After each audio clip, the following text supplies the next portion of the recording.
Okay, so we're at the part in the timeline now where both Yumiko and Arnav go to Kamishima. Which one do we want to do? I kind of want to do this one first, but we were just playing Arnav's story, so I feel like narratively it makes more sense to continue his story before doing this. I don't know what's going to unlock here. Maybe we should do this one and then this one, because then I don't think there's going to be anything between here and here. I feel like this one's going to continue here, so it might be discontinuous. Well, this one's here. I don't know.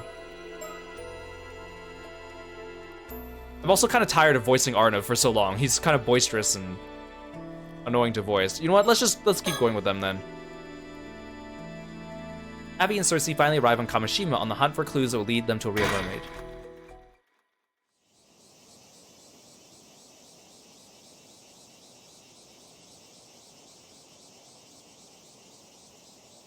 Finally, after a long, arduous journey, we have arrived at the fabled island of Kamishima. Hey, are you alright? You don't look so good. You mean you're completely fine? The whole area is literally oozing cursed energy. I didn't think it was so bad before. Is it getting stronger? Can't you dispel curses? Minor ones, sure, but this is on a whole other level. I see. It might be best we don't stay here too long then. Let's just ask around as much as we can. When you feel like you reached your limit, make sure to tell me, okay? Got it. I'll do my best. Alright, let's start by asking the locals about mermaid legends first. I'd like to ask around to see if anybody knew Mare Minikuchi as well. That's the plan. Let's move. Wait, that's it.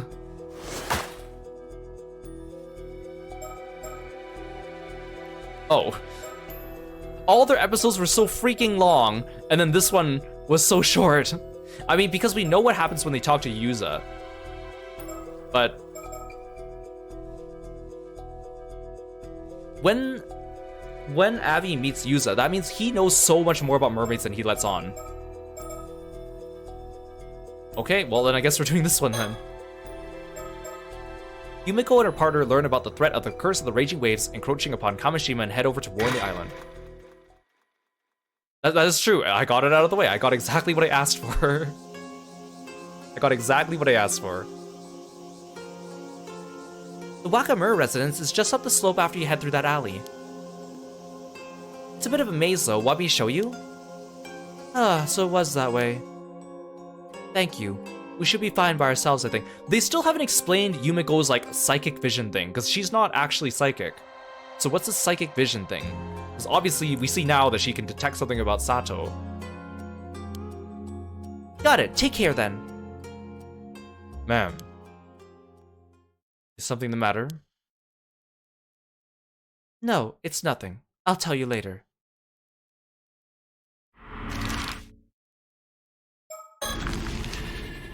Maybe she's colorblind, but then that doesn't explain how I can toggle my vision on and off. I don't think you can turn your color blindness on or off. Unless that's just a gameplay thing. It could be. Who knows? Well, let me get this straight. You're with the police. And you're expecting to warn everyone on the island that a huge storm is on its way and get them ready to face it. That's it in a nutshell. I'm so glad you understand. This is about the curse of the raging waves. Way ahead of you there. I've been warning them for ages.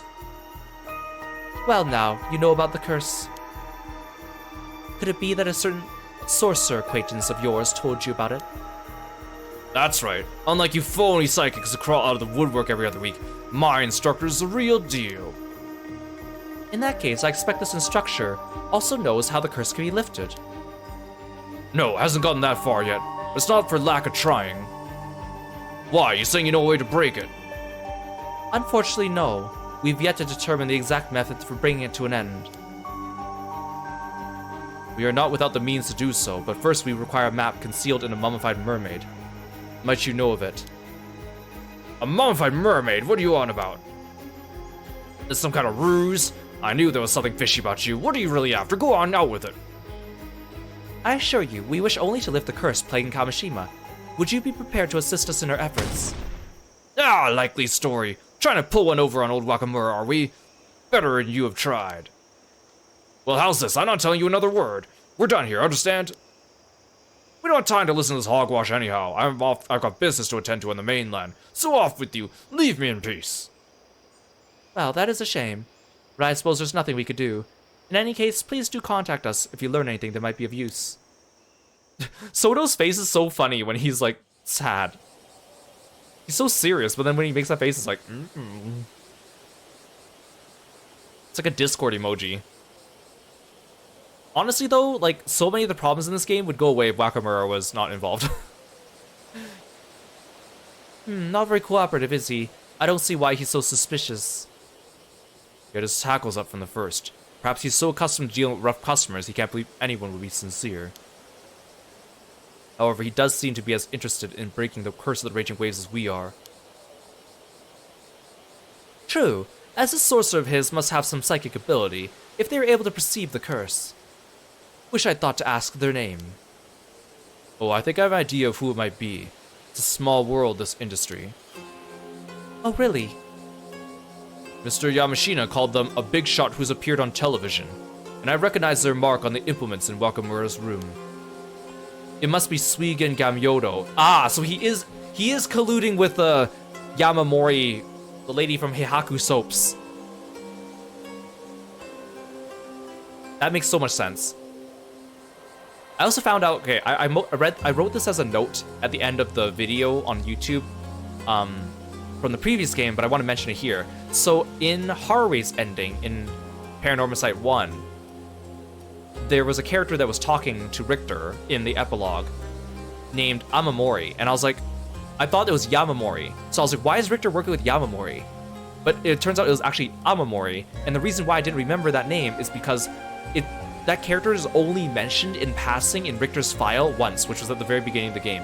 It said that Richter has a young boy assistant at his office named Amamori. And that's literally all they say about him.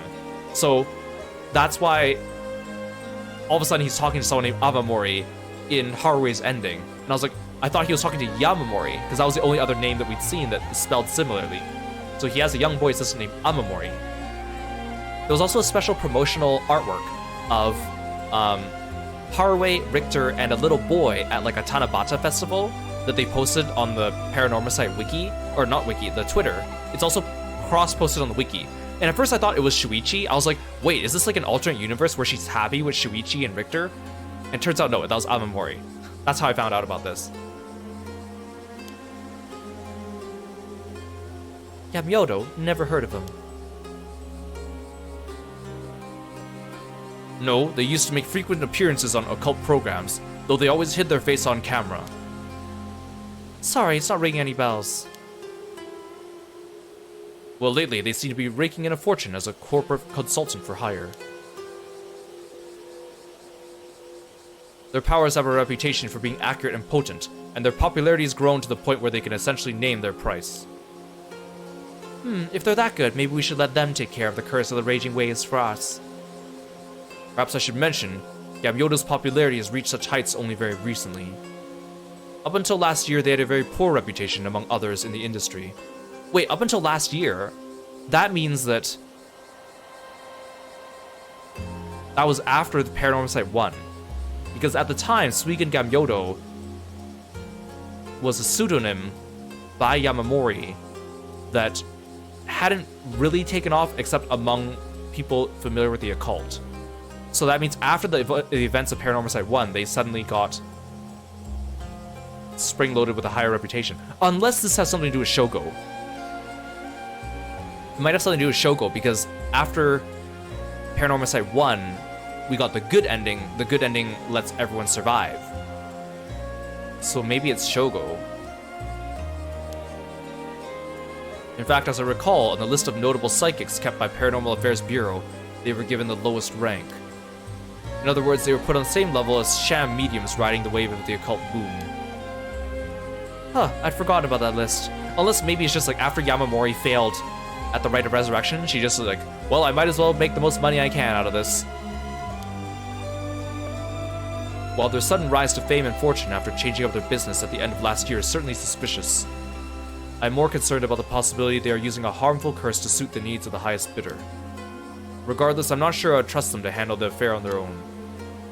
You never know, perhaps they just had a change of heart and start training seriously. Even so, I highly doubt they would have time in their busy schedule to venture out here and solve the case in our stead.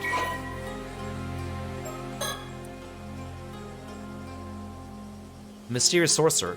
Although said to possess exceptional supernatural abilities, they have revealed nothing of their true identity.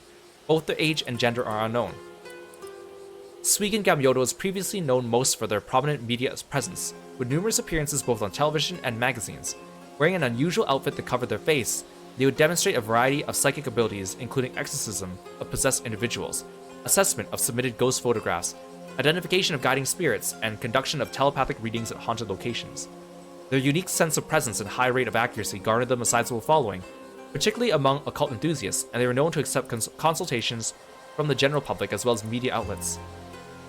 However, the end of the previous year saw this once public figure suddenly withdraw from the spotlight. They now mainly operate behind closed doors, signaling or signing consulting agreements with particular companies to provide a variety of services, including management advice from a metaphysical perspective, divination of auspicious and harmful events, proposals to improve their clients' luck, and the detection and elimination of paranormal disturbances. It is rumored that they will even cast curses on key personnel at rival companies, or conversely exercise curses from targeted victims for the right price. The undeniable potency of their spiritual abilities has earned them immense trust from both the executives of their contracted companies and other wealthy individuals, and their behind-the-scenes reputation continues to grow. This has resulted in a sharp rise in their consulting fees, placing their services far beyond what any average individual can reasonably hope to afford. One of the companies they currently have a contract with belongs to Shinobu Wakamura, a local Kamishima magnate. Among psychics, opinion on them is more divided. Many have noted their spiritual ability during the time they were openly active in the media was too weak to allow them to perform advanced techniques of any sort, to the extent they were considered little better than a fraud, leading to suspicions about what prompted their sudden change in course. It is now almost impossible to find footage and articles from their past media appearances, and the names of the companies with which they have consulting contracts are entirely undisclosed, obfuscating their identity, purpose, and true extent of their power. Okay, so this is what I think happened. So prior to the events of Paranormasight 1, Suigen Gamyodo was Yamamori. No spiritual powers whatsoever. Fraud. After the events of Paranormasight 1, maybe when Shogo awakened to his powers, he was taken into the company and was like basically like, hey, I'll do this for you if you pay me. Because he worked for Hihaku Soaps, and he was approaching Takumi at the end of the game. And we know that Shogo kind of has some shaky morals, I think. So maybe he is helping Hihaku Soaps with their Suigen Gamyodo gig now, which is really disappointing if that's the case. But it's the only explanation I think that makes sense. But I bet we won't find out, because I don't think it's actually gonna. I don't think they want to spoil Paranormasight 1, and I don't think they want to lead back to that game too much. Oh, you're the girl who showed us the way earlier. Good thing I caught you. Mind if we have a word? Actually, I'd rather not. I'm afraid you don't really have a choice, because I already know that you're an 800-year-old immortal. Huh? What are you talking about? Don't even bother, that shocked look has already given you away. Besides, you have nothing to fear. Your secret's safe with me. Come on, let's take this somewhere more private.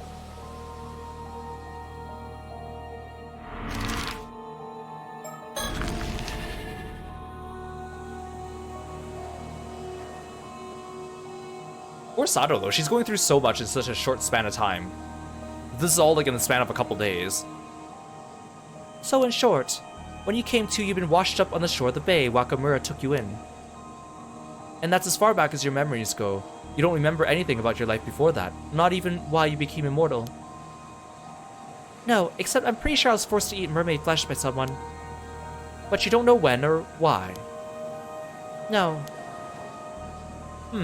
So you only recently woken up, and you have no idea where you were or what you were doing before that. Pretty much. I get the feeling I was in kind of a deep sleep at the bottom of the sea for a few hundred years. But I've got no clue why or how or what led up to it. Interesting. Well, how about we go over the facts one by one, just to make sure we're on the same page. Oh, is this how Sato learns that she was a sacrifice? And that's why when she's with Tsuyu and Tsukasa, she's suddenly just like, by the way, I remembered that I was a sacrifice, like out of nowhere. It's because she actually found out here. That would explain my... Earlier when that happened, I said that was really weird and out of the blue. There's no way she just remembered that. There was a trigger for it, we just didn't see it on the screen. Okay. I thought maybe just because she saw the mirror. This is the southwestern coast of the island. We've got it all to ourselves right now. Soto has been researching the ways in which spirit sense affects the human brain, so I'm sure he must be curious what effects longevity has on the minds and psyches of 800-year immortals. It appears she has a lot of gaps in her memory. Having never encountered an 800-year immortal before, I must confess I'm bursting with questions. How does such a lifespan impact the structure of their brains and memories? It'd be fascinating to find out.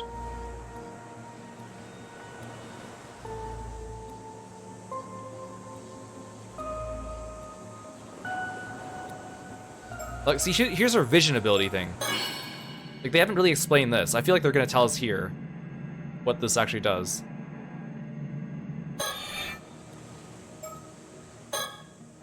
I wonder if Wakamura knows about her immortality. He seems to be her guardian. If he does know and he lets slip to Yamashina about that, that could become a problem. It's just one thing after another. What are we to do about her? And you predicted it exactly correct. This girl, she calls herself Sato Shiranami. I wonder if she made up that name.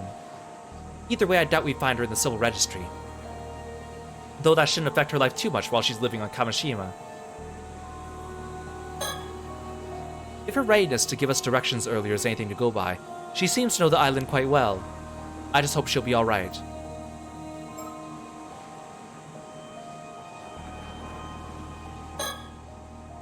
It appears she has a lot of gaps in her memory. Yeah, I wasn't sure if he has new stuff to say because there's no check mark.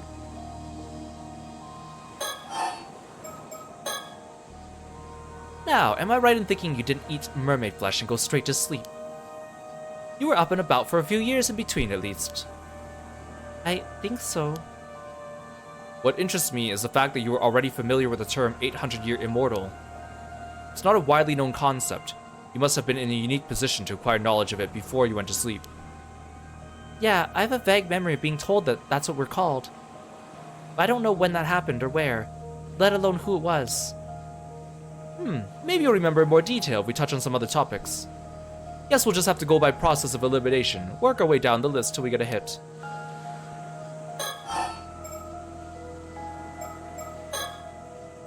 Come to think of it, I'd say it's about time we introduced ourselves. I'll admit we don't exactly look the part, but the truth is... You're at the police? Wow, I never would have guessed it was a paranormal affairs department. Honestly, I thought all psychics in this age were frauds. At least that's the impression I got from watching TV. To be fair, the majority of them are. But for the record, our department is officially approved by the government. Really, huh? Back in my time, psychics were treated as onmyochi, and even held official positions in the Bureau of Onmyo, a public institution. Oh, you seem to know a lot about that. Were you involved somehow? See, suddenly Sato remembers so much more about her time before she was asleep suddenly. She didn't know this before. Huh? Oh. I explained all that without even thinking. It just came naturally to me. Honestly, I'm as surprised as you are. Okay, so here's how they're explaining it. You jog her memory and suddenly she remembers. Got it. I guess this means I must have had something to do with the Bureau of Onmyo. Ah, it seems your memories aren't lost after all. All we have to do is find a way to trigger them.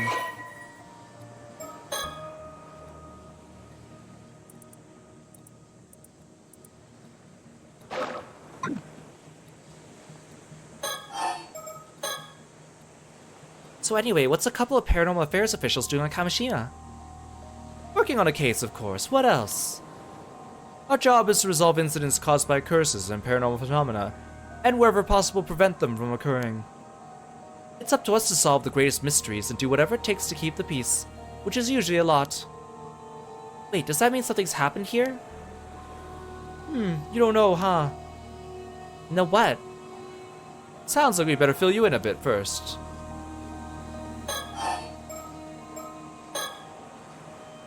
We're working several cases right now, but I'd say only 2 of them are a priority. 2? Mind you, we've known about the first one for quite some time. The Curse of the Raging Waves. We've come to lift it before it unleashes a huge storm on the southern sea of Kamishima. The Curse of the Raging Waves? That's right, ever heard of it? No, never. That's to be expected. I imagine the islanders aren't too fond of discussing a disaster. Anyhow, that situation's ongoing. As for the other priority case... Right, you mentioned there were two. We actually only learned about this one after we arrived on the island today, but... Protocol dictates we have to deal with any 800-year immortals we find. What do you mean, deal with? It's not all that difficult to understand. To begin with, 800-year immortals shouldn't exist in this world. And if their existence were to become public knowledge, it would lead to an outbreak of trouble of every kind. Heck, some people are looking to gain immortality for themselves at any cost. What? For the sake of maintaining public order, it's vital that the world remains convinced immortality is just a myth. However... Stop her, Soto! If you're not trying to scare her, why would you lead with that? Like, I know Yumiko's probably not actually trying to capture her or detain her, but why would you lead with that? Of course she's gonna start running away. Although, it's kind of weird though, because considering that when Wakamura told Sato he's gonna sacrifice her, she didn't run away then. So... Halt!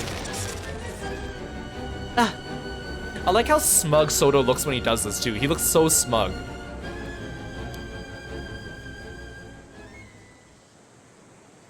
Can't you just let me go? Calm down, will you? I hadn't finished.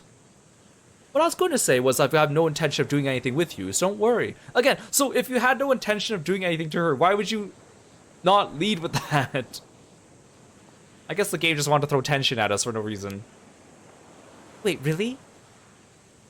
Surprise, but you should know better than anyone why that would be.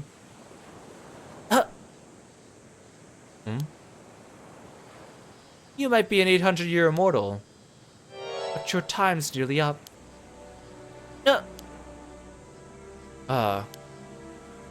These eyes never lie. Sato Shiranami, for the first time in centuries, you're standing on death's door. In a matter of a few days, you'll be gone from this world. Am I right? Wait, so her vision highlighted Sato as red.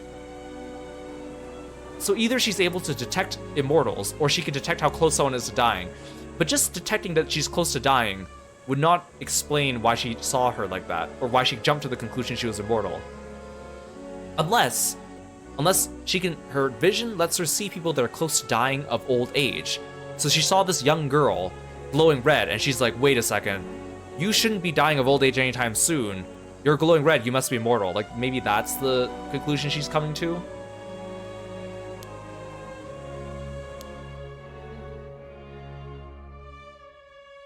Yes, it's exactly as you say. I think... I've only got 2 days left now. Just 2 more, huh? So you knew this was coming, but you chose to make a life for yourself on the island even so. Yeah. I've known all along, from the moment I woke up.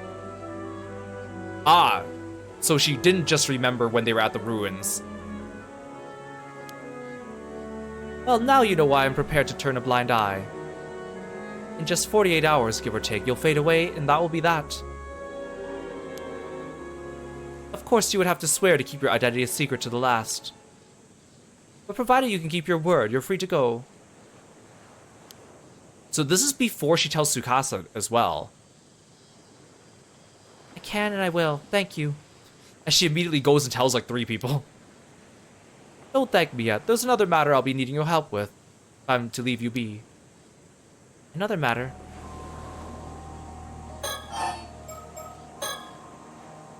But first, before I forget. Yes? Keep our meeting today a secret, and don't let on anyone you know about the curse of the raging waves. Okay. People get suspicious otherwise. Even if Wakamura tells you about it, be sure to act surprised. I figure that shouldn't be too difficult for you. You're an experienced secret keeper after all. I don't know about that, but I'll do my best.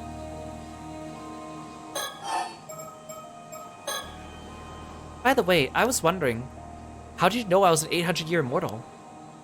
Oh, that. These eyes of mine have what you might call a special ability. A special ability? If I look hard enough at someone, I can tell whether they're an ordinary human or an immortal. It's like you have a different colored aura about you. Really? Not only that, but it turns out with a bit of focus, even mortals can tell each other apart. Is that so? Oh, I just meant you look the same as anyone else to me. Ah, I'm not immortal myself, you know. Really? I thought for sure you must be, since you seem to know so much about all this. Aw, I was about to say that maybe Yumiko's the other mermaid, but...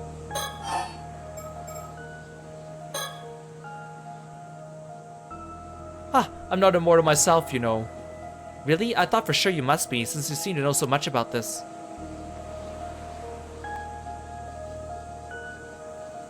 This is probably the first time she's ever used that ability. Why would she know about it? No, because Yumiko is an investigator with the Paranormal Affairs. So she goes on mystery-solving trips all the time. So I'd be surprised if she hasn't used this before. That's probably why they recruited her. That's probably why she acts in the field and not her husband. No, she didn't say that she can detect immortals. She can detect any, like, non-human or paranormal beings. So anything that's not human, she can detect. Huh, I'm not immortal myself, you know.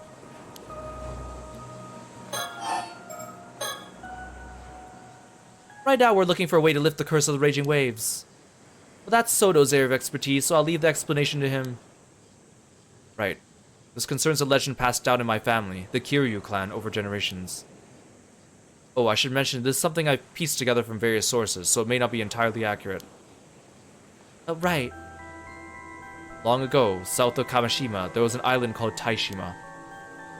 It is said that 400 years ago, it was beset by an earthquake and a tsunami in an event so catastrophic the island sunk to the sea floor. Taishima? However, the truth of the matter is that it was invaded and laid waste to.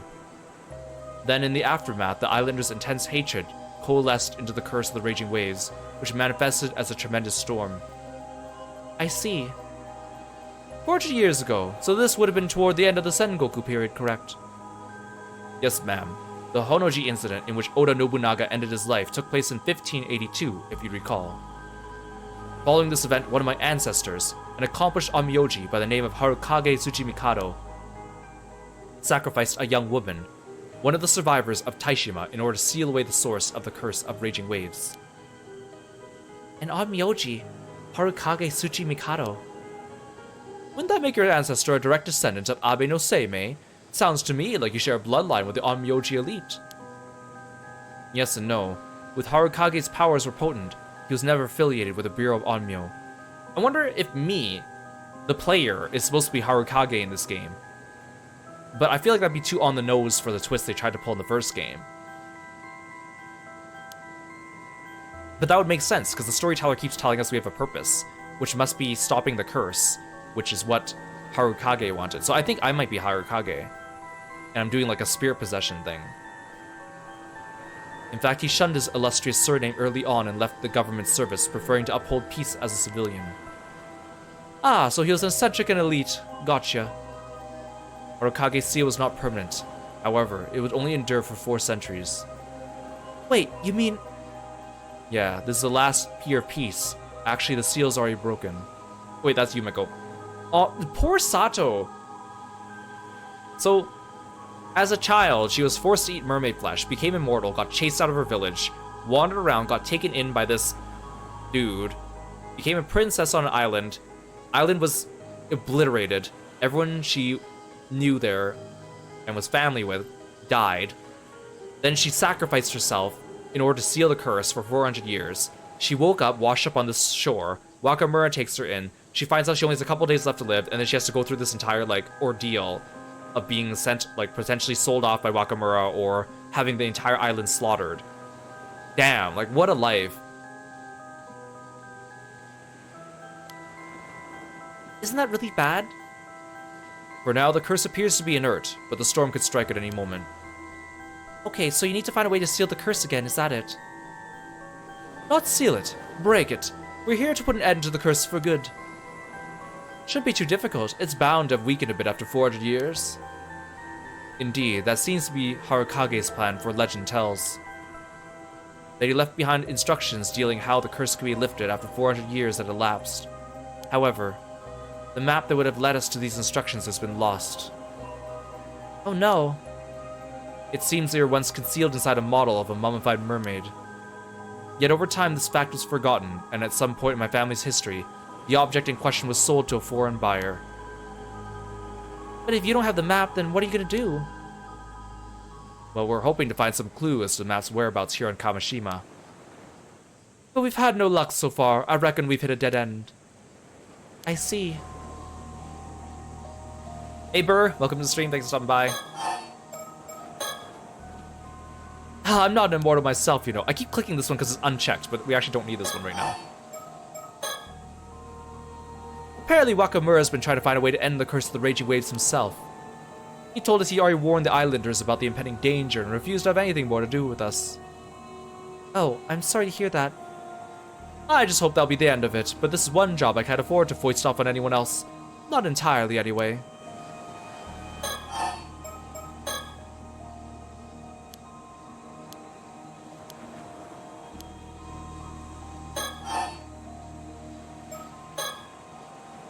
Oh, actually, talking about the Bureau of Onmyo brought back another memory.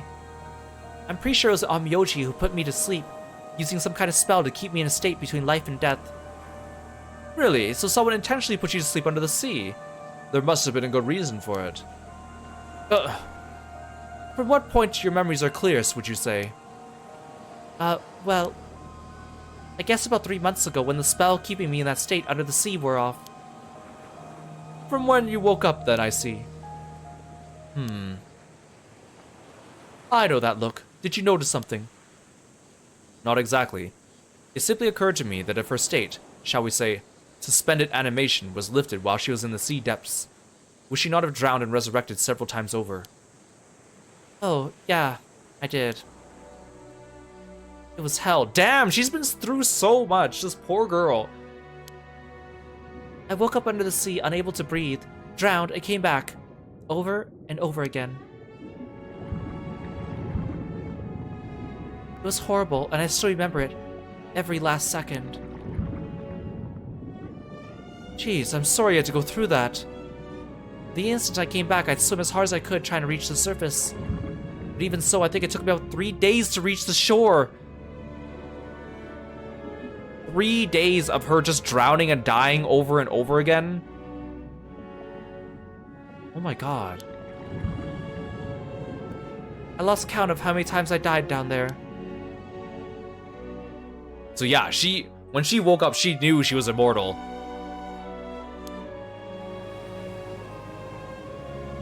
Then finally I came to in Kamishima Bay. Mr. Wakamura found me and took me in. And I've been living here peacefully ever since. No one's even suspected I'm immortal. You're sure about that, are you? No one else knows.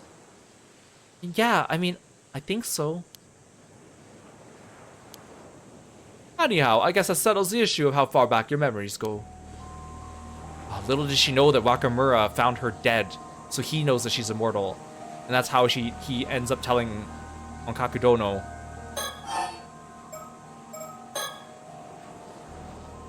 If your lifespan is nearly at an end, that must mean you consumed the flesh of a mermaid exactly 800 years ago. Of course you already knew that, didn't you? Not that you've been forthcoming about it. Sorry, Don't apologize, that just proves you know how to hold your tongue. A valuable skill when you've got a secret to keep. Mind you, this fact has put matters in a new light. So, say Soda, what events took place 800 years ago? Let's see. 8 centuries ago from the present day. That would place us midway through the 1180s, when Heian period was coming to an end. Right around when Genpei War took place. Of course! The Heike! Exactly. Don't you think there might be a connection?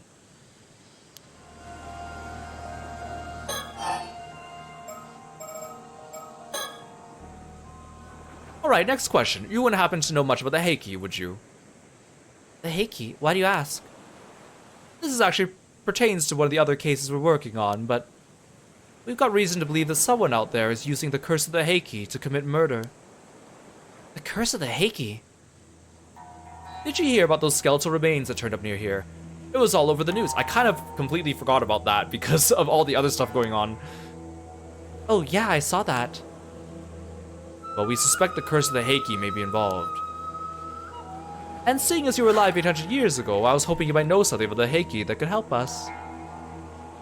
If we're right in thinking you had ties to the Bureau of Onmyo, the timing matches up perfectly. I might have known once, but nothing's coming to me at the moment. Really? Shoot. On that note, I too have noticed a potential correlation. There is a legend that tells how Taira no Tadamori was presented with the flesh of a mermaid at Betsuho. Perhaps that was the flesh Sato consumed to gain her immortality. Actually, I'm pretty familiar with that legend myself. And those so-called mermaids that were caught at Betsuho definitely weren't the kind that could make anyone immortal. Oh, is that so?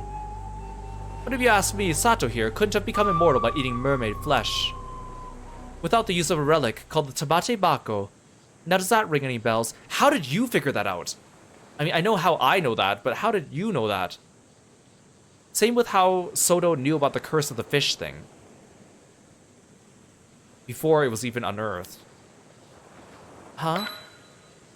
Wait, mermaid flesh? In the Tamata Bako? Oh, have you remembered something? Yes, that's it! He was one of the Heiki. A man wearing a suit of armor. We were on a boat. And he had the Tamate Bako. There was mermaid flesh inside. He wanted me to eat some of it. A warrior armor? Could it be? So it sounds like it ties to the Heiki as well. And this man, he was the one who made you eat mermaid flesh. Yes, I remember now. What was his name? Or what was his name? Do you remember that too? I think it was Tomo something. Tomoshige. That's it, the man's name was Taira no Tomoshige. Taira no Tomoshige? That was the name of the Taira no Yorimori's sons. And Yorimori himself was the son of Tadamori's official wife. So you're telling me that Tadamori's grandson forced Sato to eat mermaid flesh? What do we know about this Taira no Tomoshige anyway? Not much, aside from the fact he was part of the clan's main lineage. History has not seen fit to record his deeds, whatever they may be. Well, he may not have been one of the clan's famous warriors, but to think you actually knew one of the Heiki. You mentioned you were in a boat. Do you recall anything else? I think we were being chased. I do not wonder at all. I do not wonder at that. At the end of the Heian period, the Heiki were being pursued by the full might of Genji's fortress. I was struck by an arrow and I fell into the sea and drowned. But by that time, I'd already become immortal. Later, I must have resurrected and washed up somewhere along the coast, and I guess that's how I escaped. What about Tomoshige? Did he eat some of the mermaid flesh too? I'm not sure. I don't remember that part. I don't think I encountered him again after that. What if he's immortal? What if he's like, Ikome or something? If you're remembering, ma'am, that curse echo I witnessed earlier held the famed blade Nukamaru. Perhaps Tomoshige inherited the blade from Yorimori and wielded it with the intent to avenge his clan. After all, future generations would surely have held a memorial service for a warrior of renown like Yorimori, setting his spirit to rest. Tomoshige, on the other hand, is unlikely to have received the same treatment. If so, his hatred may have persisted long after his death. Actually, no, I don't think Ikome could be Tomoshige, because otherwise Tomoshige created a curse echo, which means that his spirit is in the curse echo, which means he's dead. For sure. Creating the curse of the Heiki, it is a distinct possibility. This curse sounds terrifying. I have to say I wasn't expecting a connection here. You know, Sato, it's starting to sound like you're involved in all the incidents that have gone down in these parts over the centuries. Not by choice. This poor girl. By the way, you wouldn't happen to be concealing anything else, would you? No,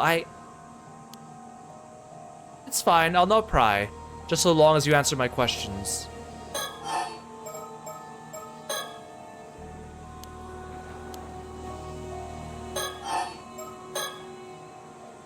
Now, there's something I'd like you to try and remember for me. Me, but... Humor me. Doesn't the story behind the curse of the raging waves ring any bells?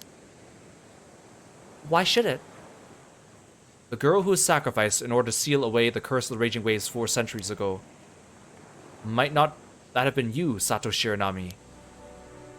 What? You said yourself it was an Onmyoji who put you in that state of deep slumber on the sea floor. Does it not seem highly probable that you were the sacrifice who held back the curse for the past 400 years? Oh man, you're right! That was me! I knew it. I'm sorry, I can't. No more. I can't do this anymore.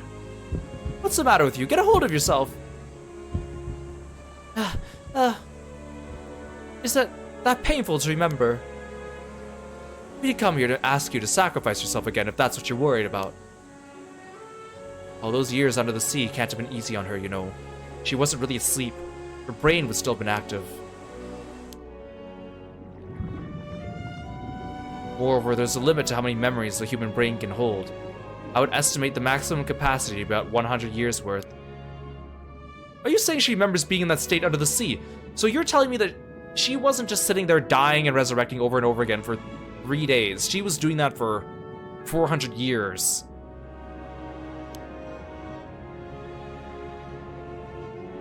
In a sense, I presume her memory is filled with stretches of utter darkness, her view of the sea depths. I mean, I guess maybe she wasn't dying over and over again. She was just in suspended animation, but like conscious, unable to do anything. That also sucks.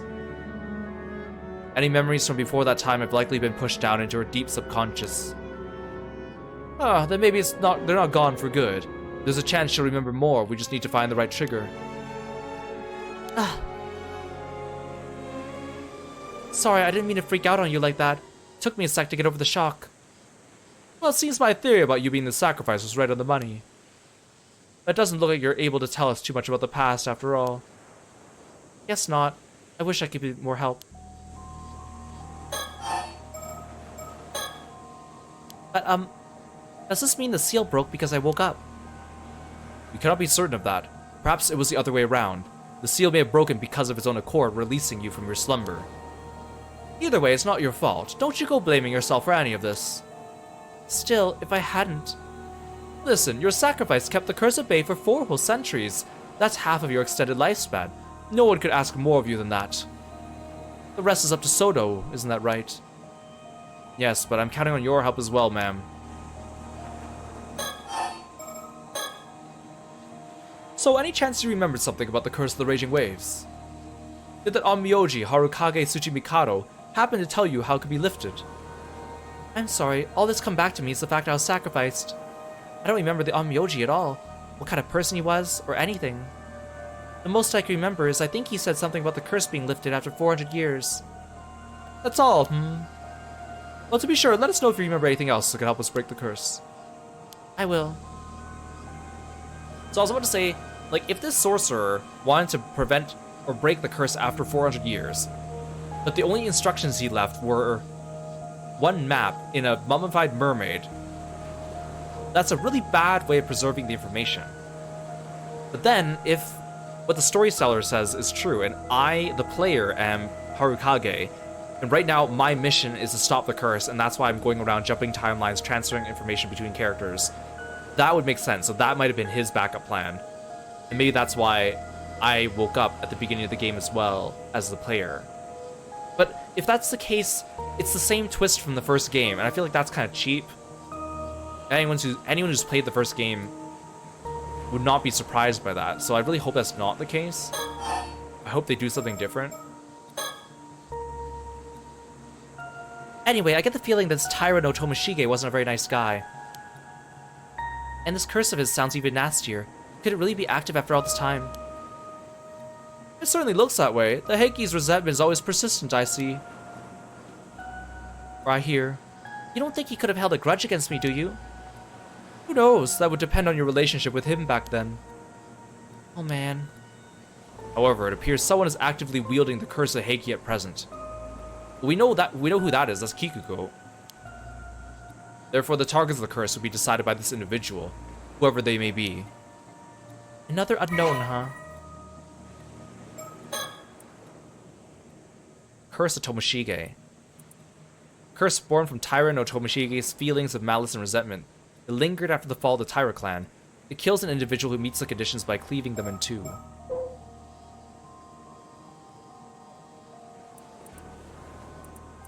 This we already knew. They added something new to this. The fate of the mermaids. After Harukage sealed the entrance to Ryugu, the two remaining mermaids, Nagame and Sobe, were left unable to return home. Nagame, free-spirited by nature and yearning to explore the seas beyond Ryugu, seized the opportunity to travel the world, a journey that would span the next 400 years. Enamored by the idea of a fairy tale romance, she was said to have been enthused at the thought of finding her own tale of eternal love as she left. However, the more serious Sobe was deeply affected by Hayase's sacrifice. Mourning her loss and filled with longing to return home to Ryugu, she spent her days hidden in the depths of Issei Bay, weeping bitterly. Somikawa, the sole survivor of the Taishima Islands, saw Sobe's tears and vowed to protect her, promising to do all he could to ensure her return to Ryugu one day. The treasure the mermaids entrusted to him, a Tamate Bako, has been passed down through generations of the Sobakawa family, as proof of the oath being honored by his descendants 400 years later. Like, I wonder if... The only person I think that could be Nagame is Yumiko. She did say, I'm not immortal, but technically the mermaids are not immortals. Mermaids are a different thing. Mermaids create the immortals by feeding them their flesh in the box. So maybe she wasn't lying about that. Maybe Yumiko is a mermaid. She also does seem a little free-spirited. And she did say she got married, so maybe that's why she settled down and became human, quote-unquote human. And I also don't think... there's just no other character I think it could be. Unless it's Kikuko, because we don't know much about her. But I don't think that the mermaid would go on a killing spree. Figuring out the origin of the curse is all well and good, but it doesn't help us solve the case. We need to track down the person who's actually using it, or it'll keep happening. Indeed. I hope you find them soon.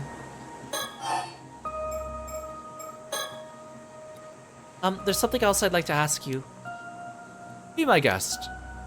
How exactly do you deal with 800-year immortals? You sure you want to know? Since it's not going to happen to you, there's no reason for you to think about it. I thought it'd be something like that, like taking away their immortality. Unfortunately, that's downright impossible. Because your original body's long gone, you know. But then, what else could you do? We hire them. That's why I'm working for Paranormal Affairs.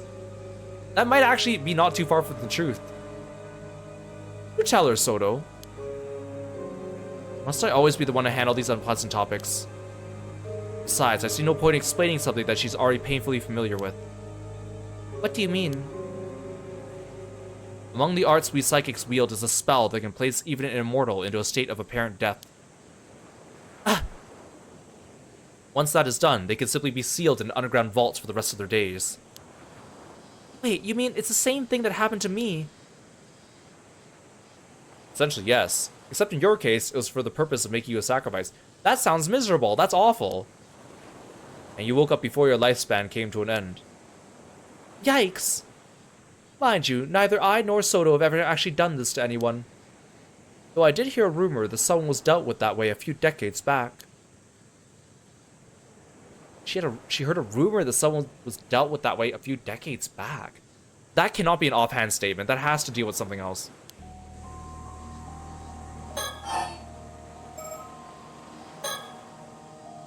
Of course, there have been 800-year mortals who sought ways to become mortal again in the past. But they all failed. Even if they managed to track down the mermaid who gave them their immortality, it was no good. That's why more than a few immortals have ended up living their long lives in religious seclusion.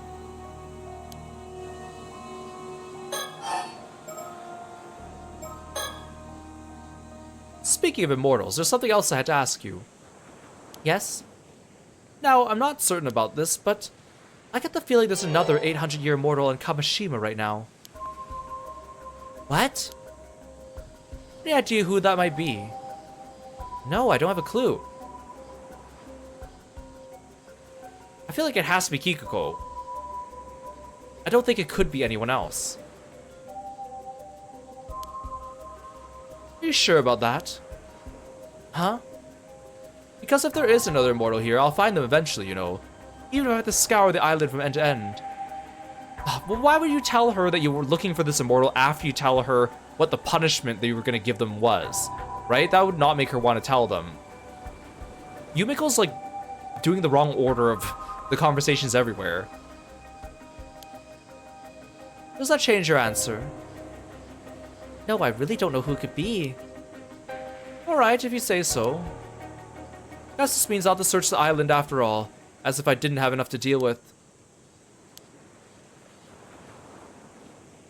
One thing we did learn from this entire encounter is that Sato has remembered a lot more than she let on this whole time. So every time she was like, oh, I just remembered something, that was a lie. And she's pretty good at keeping secrets and lying and faking her reactions. Because when Wakamura told her all that stuff, she acted surprised. Although the only thing she was actually surprised about was the fact that he knew that she was immortal because she didn't know that he found her without a pulse. Well, I'd say that's about covers everything. We've talked your ear off long enough. It must be confusing, all this talk of the past. Will not trouble you any further. Right, thank you. Still, give it a bit of time and something else might come back to you. If it does, please let us know. We'll be visiting the island again real soon, so you should have the chance. Will do. I'll be going then.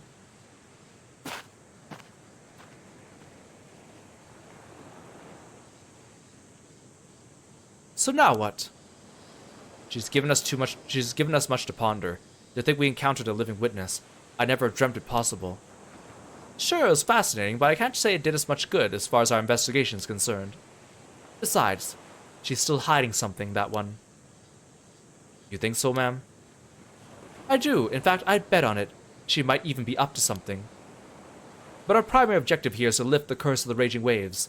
We don't need to start digging into anything else without good reason. On that note, do you really intend to search the island for the other 800-year immortal? Yeah, I figure we might as well look into that too while we're here. Understood. Someone listening to their conversation? Oh, hi, storyteller. I wasn't expecting you. Hi. My apologies for the interruption, but there's an important matter I wish to discuss with you. Now then, I believe you've just been privy to quite the interesting development. As Yumiko Shiki would tell it, Sato Shiranami is not the only 800-year immortal here on Kamishima. And so I'll pose you a question. There is indeed one more individual on Kamishima who has made a miraculous return from the dead. You have borne witness to the death and revival of this individual a total of 3 times. I was gonna say, did Kikuko not actually fake her death? Is it Yuza?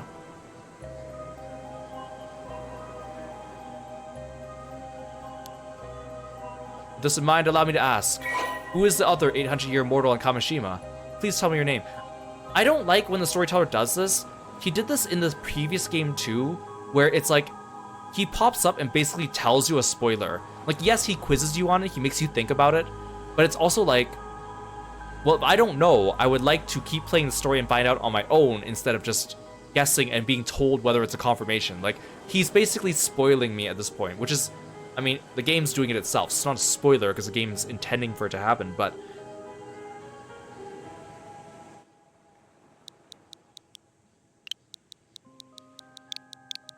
I thought, yeah, because I thought that maybe he would give a non-answer, but in the last game with Michio, he makes you keep guessing until you get it right.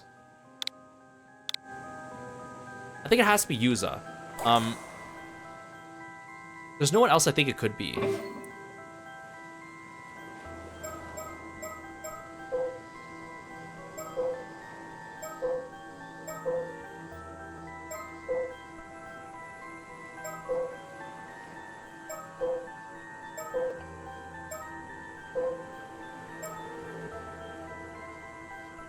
What if Yuza's not Mari's biological son?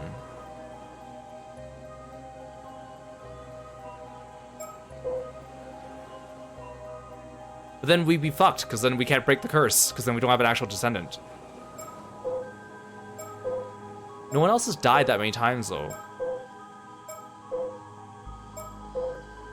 Like, my first guess was going to be originally Kikuko, but he basically confirmed that was not the case.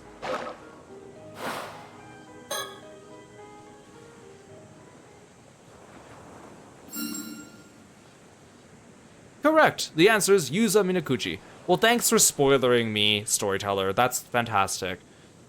I don't like it when you do that. Good thing you got it one go. You're quite the observant one. Every time Yuza ran out of oxygen while diving, he suffocated to death in the ocean depths. I thought he meant like every time I jumped storylines, but yes, that's true. Because when we ran into the doppelganger, he quote unquote died, but then I still came up onto the boat. And I just assumed that was just a gameplay thing, but no, he actually died. And I died the first time I went diving, and then I went back into the hole a second time. So I died 3 times. So, in order to progress the story, you must have died at least once, because you must have seen the doppelganger. I just did the other 2, because one of them I was incompetent, and the other one, I was curious. However, following his demise, he returned to life and was able to continue where he had left off. It would normally be highly unusual for someone to reach a diver rank of 6 on their first outing. Such a feat would be difficult indeed unless one was unburdened by the fear of failure, or the fear of death. It was this knowledge of his own immortality that led him to displaying such an uncanny degree of confidence. That's why he kept calling himself the god of diving. That's why he keeps saying he only has 2 days left. Because he's gonna die in 2 days just like Sato. That's why he keeps saying he's gonna run out of time. But if that's the case, that means we really don't have any more descendants of the Somakawas anymore. Because Yuza's not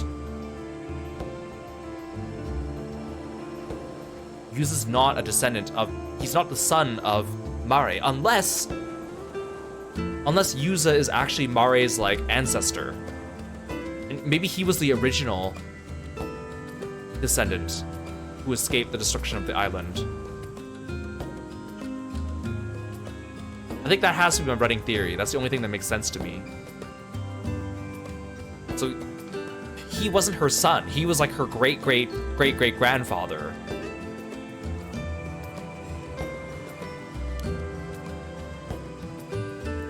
As you might have suspected, Yuza Minakuchi became an 800-year mortal 5 years ago when he was saved by a mermaid.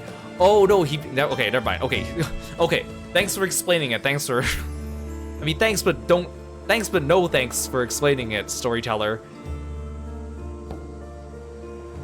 So when Yuza died 5 years ago, he got saved by a mermaid who gave him mermaid flesh. But that means that mermaid had the box. It must have been before Somakawa stole the box, because she said that she stole it sometime after. Oh no, but she didn't steal it after Mare died, right?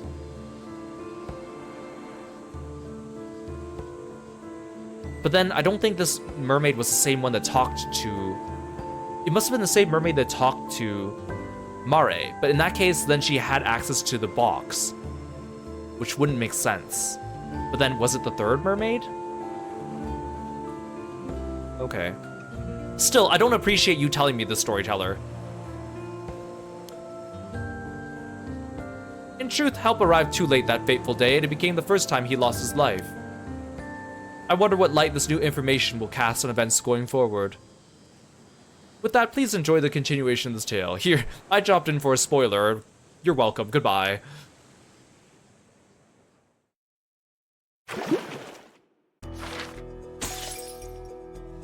Hey, Beep Boop, welcome to the stream. Okay, now we can continue to use this tale.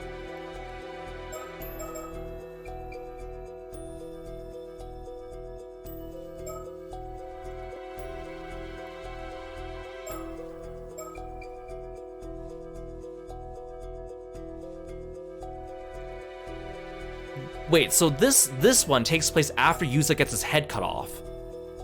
So now that we know, so that's probably why he told us a spoiler. Because if we do this one next, he's gonna have regenerated his head, I'm assuming. Which wouldn't make sense if we didn't know that. So I think that's why he had to drop the spoiler bomb on us. I think it would have been cooler if we just suddenly started playing as him and it was like, wait a second, why is he alive? This one, we haven't been to this timeline yet. This one's the one that's connected to Memories of the Summer. Yeah, I 100% think that there was a way they could have written this without having the storyteller come out and spoil us. But I think part of the gameplay in this game is like, I guess the charm of it is because the game once in a while quizzes you on what's going on to see if you've been paying attention. So that's kind of like, I guess, their idea of quote-unquote gameplay. I don't agree with that, but it is what it is. This game has also had much less, like, gameplay. I mean, I guess I can't say that. They have more mini-games in this one. There was, like, the diving mini-game, and then the dowsing mini-game, and then all the mini-games with the maps and the boxes with Abby, but they haven't done any of the meta things, like, you know, like lowering the volume, or saving the game, or making characters move to certain locations. So I guess they're going for something different this time, but it's definitely not as fun, I think. Like, the gimmicks aren't as gimmicky as the previous game was, with that sense. Oh well, it is what it is.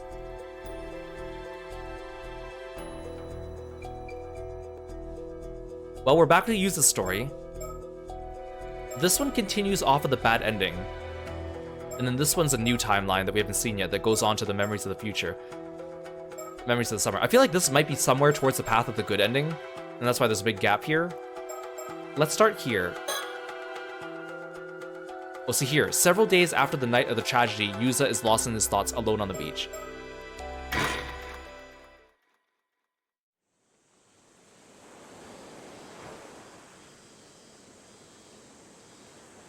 We also haven't reached that many bad endings. It's been 1 week since the night Kamishima was struck by a tragic storm of mysterious attacks. All in all, it resulted in 16 casualties, 7 missing, and 20 buildings totally or partially destroyed. But I thought that in Sato's route, a lot of people died, and then the storm hit the island, and then everyone died. 16 casualties, 7 missing. Sounds like too little.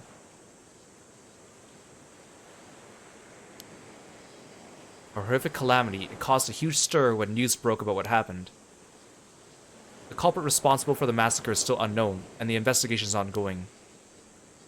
I went diving this morning for the first time since that day. No one's taking their boats out right now, so it was just a short dive from the shore. Sometimes I think about the plans we all made to have fun here, and wonder how they would have gone if things hadn't turned out the way they did. I guess there's no point in thinking about that now, though.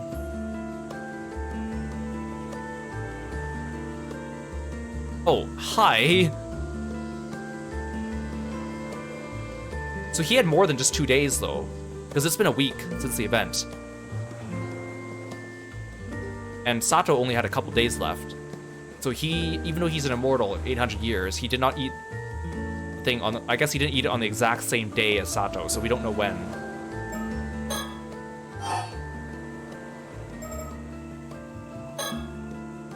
Still don't know who the culprit behind the massacre, the so-called assassin, was. The investigation is proceeding on the assumption it was one of the people who went missing that night. But it seems like it's not making much progress. Among other things, they're having to conduct it behind closed doors, so word doesn't get out it was caused by a curse.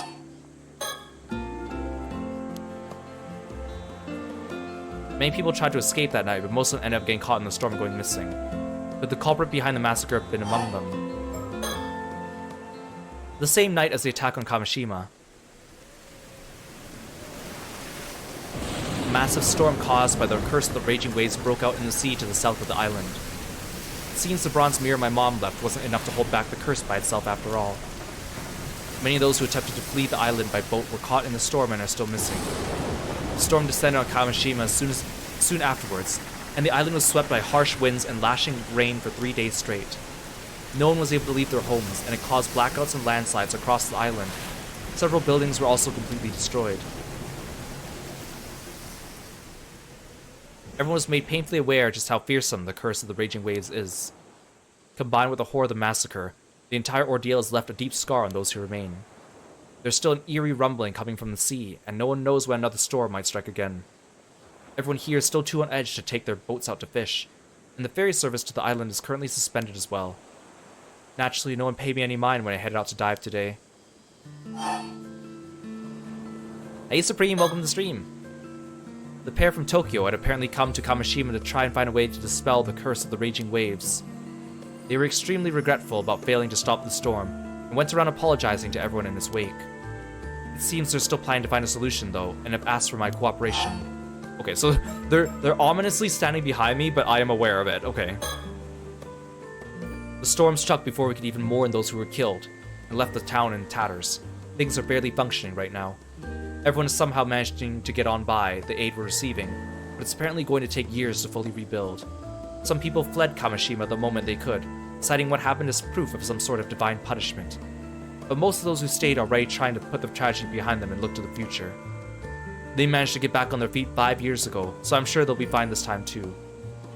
Although they've been bombarded by accusations and demands for them to take responsibility, the Wakamura's have been busy doing what they can.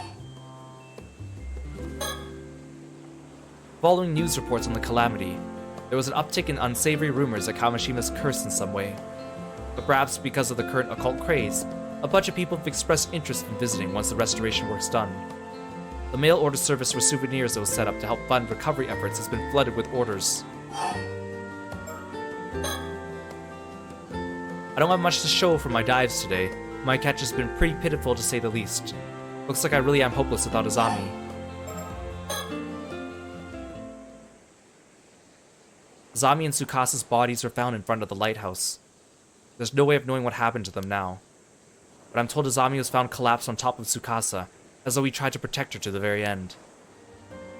I wouldn't have expected anything less from him. Unable to bear the tragedy that had befallen Kamishima, Sato Shiranami apparently gave herself over to the assassin and left the island with them. I don't know if whoever sent the assassin got what they wanted in the end. I'm probably never coming back. But either way, they took away any chance of my seeing her again with them.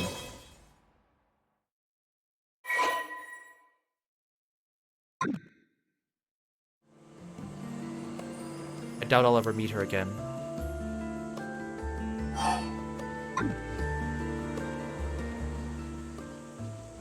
After all that happened, I'm once again the only one left alive. Well, I don't know if alive is the right word. I did get my head cut off once by the curse after all. To be honest, I don't have it in me to care anymore. I couldn't fulfill what I set out to do despite swearing I'd see it through. I have nothing left. It seems my fate is in the hands of that pair from Tokyo now. I don't know what they have planned for me, but whatever it is, I intend to accept it. No, he's gonna get bound and sealed. Thank you, everyone, for everything. Goodbye.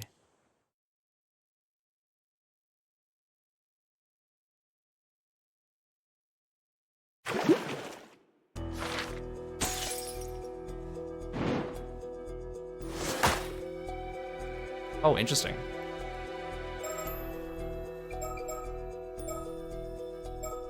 So this takes place really far back.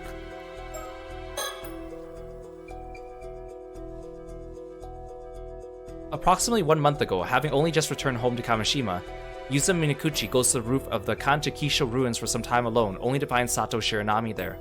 Is this where they find out that they're both immortals?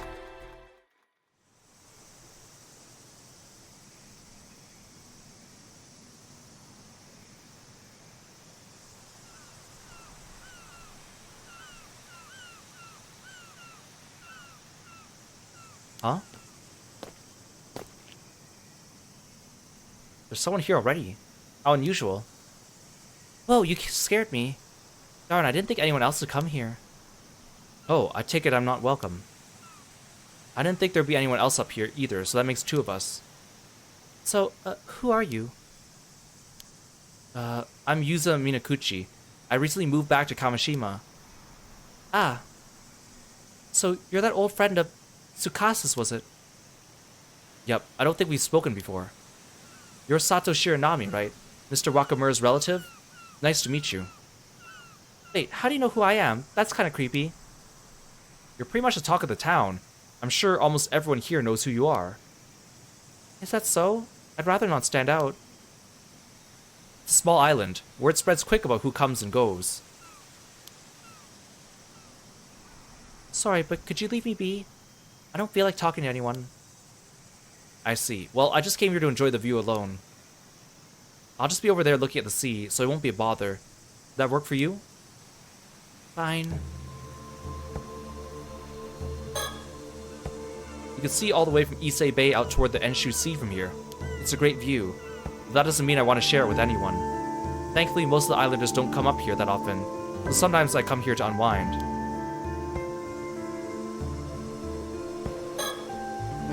There are a lot of reefs in the area, and the tide is strong, so it can make for a tough sailing. But from here, it looks as tranquil as can be. You can see all the way across to the Atsumi Peninsula in Aichi from here. I heard this observation post was originally made to oversee Irago on the opposite shore, so I guess it makes sense it would be built somewhere with a clear view of the area.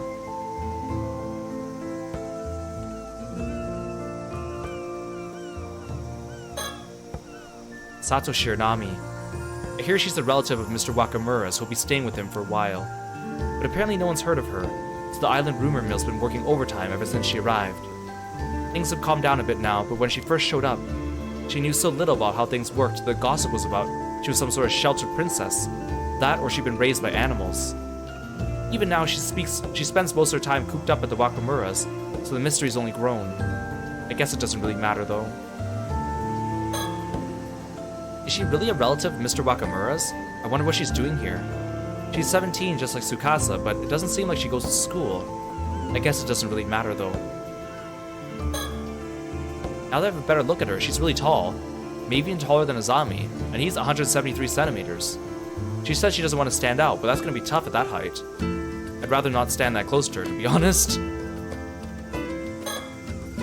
She's been staring at the southern sea this whole time. Could it be she sees something out there? I said I wouldn't bother her, I should stop staring already. Well, I kept going, I wanted to keep going until the check mark appeared.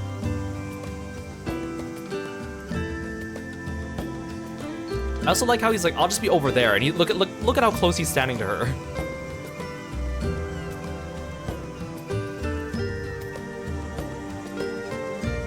Oh, I thought there was a bird down here, but it's just a mark. They built a rest spot for any tourists who come up here, but it doesn't see much use.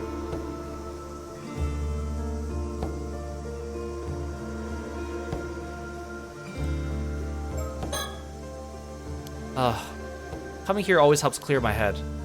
Now then, I'm back here after quitting work after just 3 months. I went to a boarding school on the mainland for high school, so it's been about 3.5 years since I actually lived on Kamishima. Nothing's changed.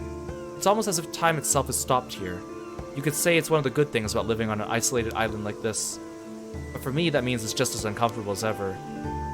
Ever since the disaster 5 years ago, people here haven't been exactly subtle about avoiding me. Maybe it's as good a time as any to start seriously looking into my mom.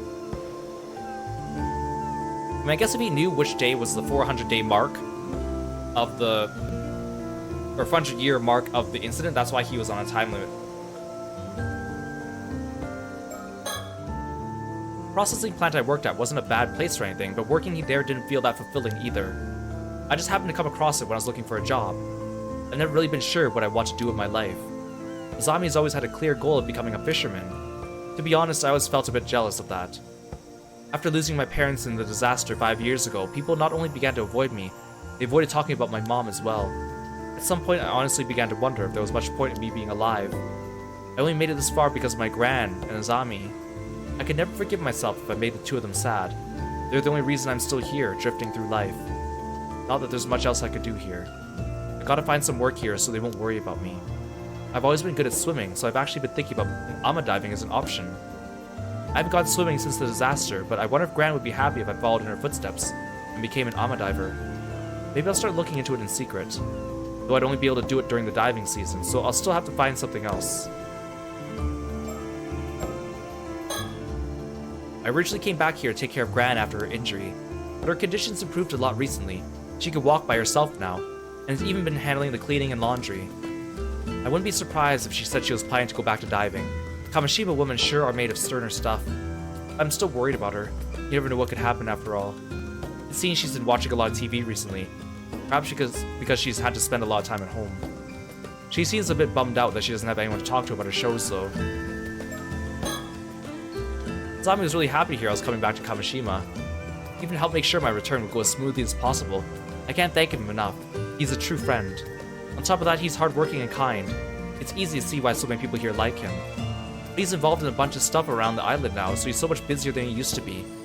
It goes without saying we can't mess around like we used to anymore. Tsukasa's also put some distance between herself and us since she started high school. I guess she's a bit self-conscious about things now. I miss hanging out with her, but maybe this is just part of growing up. Still, it's no exaggeration to say it's all thanks to Azami I'm able to live here like this. I won't do anything to let him down. So this is his first meeting with Sato, so it must be after this that Sato starts working at his house and talking to Suyu. Right then. Time to think of how to make my own way through life from now on. Sure, I have plenty of time, but I don't want to be a burden for any longer than I have to be. On the contrary, if there's some way for me to make a graceful exit and draw the curtains on it all, maybe that would be for the best.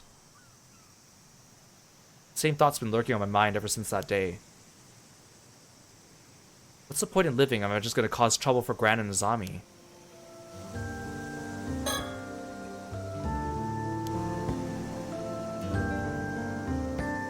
Oh. The way it had to zoom in on her chest, of all things. Hi. Whoa, when did she get there? Made you jump, didn't I? Of course you did. Anyone would be startled by someone sneaking up on them like that? At least you admit it. You can consider that payback for before. Anyway, did you need something? Oh right, I can't focus with someone else around after all, so I want you to leave. Huh? Fine. How much will you pay me? Money, is it? That's all you bureaucrats care about. Money, money, money. Very well. A string of 3,000 cash coins, and that's my final offer. You won't get a single drop more out of me. What? Who even has an ancient currency like that anymore? Wasn't that the bounty for Imagawa Yoshimoto's head? How much money do you have? Don't worry, it's only about 60 yen in modern currency. Damn, inflation's pretty nuts. 60 yen it is, then. Here you go. I do feel a bit bad you only got a measly 60 yen out of the deal, though. So you can have this Kameshi Maru keychain I picked up over there as well. Pushing random stuff you picked off the ground onto others now, eh? Still, who could have thrown away such a cute keychain anyways? I feel bad if it was just left on the ground, so I'll let you off with this.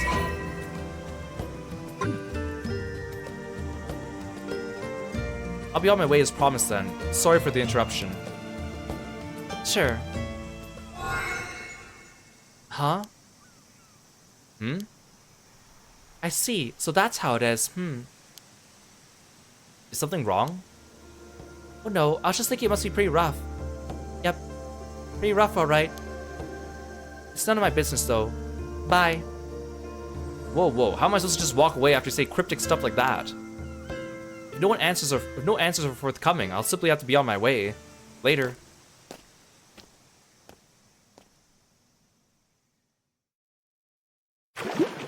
So this is when she realized he's an immortal.